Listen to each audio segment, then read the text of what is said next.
Hello, ito nga po pala, mananahin na naman ako. Balik sa trabaho, makaikot-ikot na ako. Masyal-masyal na ako dyan ay.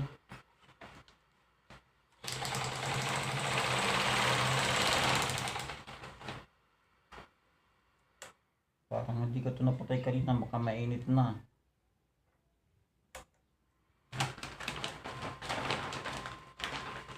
Kailangan magtahi araw-araw para merong bili ng pagkain. Ay, itong trabaho na to, tingnan mo, parang madali lang. Pero mahirap din pala. Madali lang tingnan kasi nakaupo.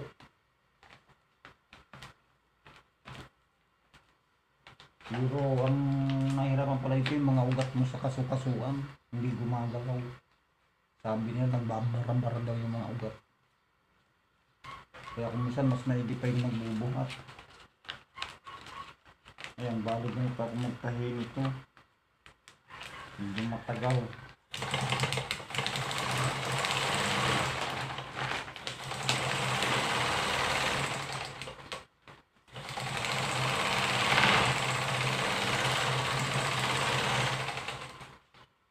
Ayan.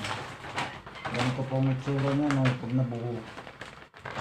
Pag nabuo yan, ganyan na. 5 piso ang isa.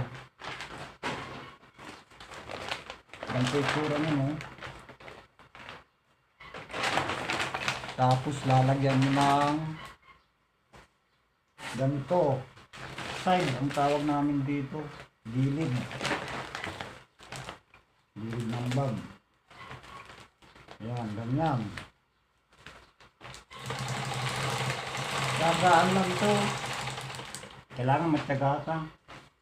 Kailangan isang buo ka ng bag sa 2 minuto. Pag inabot ng 3 minuto hanggang 5 minuto, talo ka na, lugi ka na.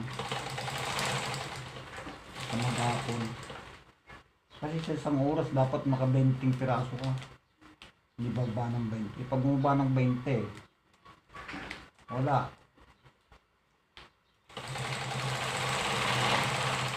Nga. Kulang ang naibili ng bigas. Isang araw, pag mga 20 lang isang oras mo. Buo lang ito hindi pa kompleto yan. May gagawa ka pa ng kandil.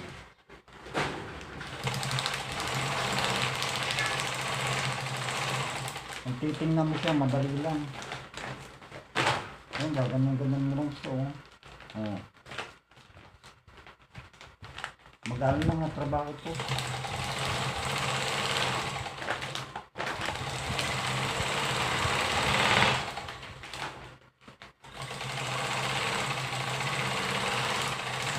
Ayan. Tapos makabilaan naman. Ganyan din. Bag na yan. Pag nailagay ko to. Ayan.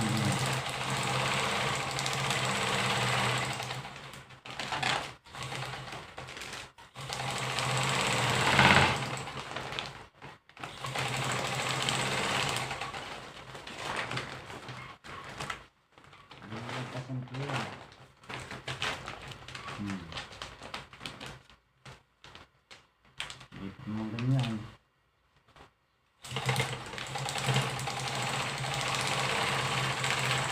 Yun ang piso, isang bag. Sa isang oras, kung maka 20 ka, di meron kang magkano. Times 20, 5 times 20.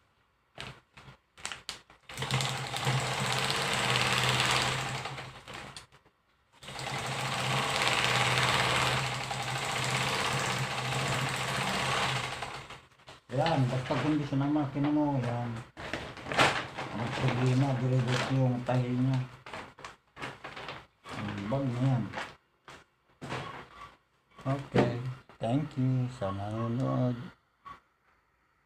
Salamat po.